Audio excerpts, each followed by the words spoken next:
គួរឲ្យស្រណោះនឹក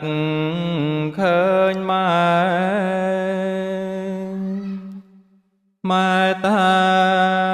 ងនៅក្បែរម៉ែថែកូនម៉ែធ្នមម៉ែបក់បងនិងប្អូនយប់យន់ស្ងាត់សូនម៉ែបំពេ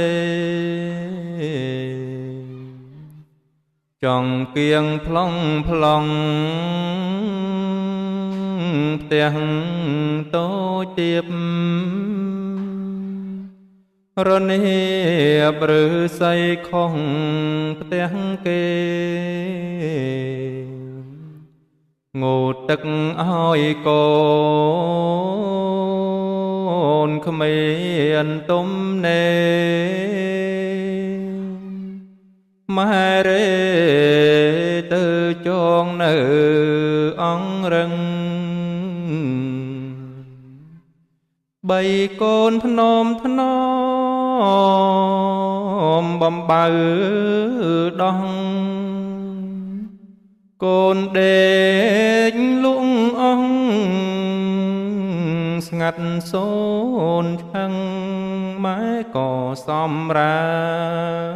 ននៅក្បែរនឹងដៃយោលអង្រឹងភ្នែកប្រឹងថ្មិច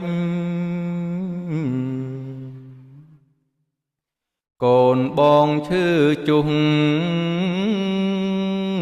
តែងស្រែកយំម៉ែយកដៃរំលាមុខលិចកូនតូចក៏ស្រែកមួយរំពេចម៉ែផ្លិចមិនបានយល់អង្រឹងពុកម៉ែមិនបានសម្រានទេ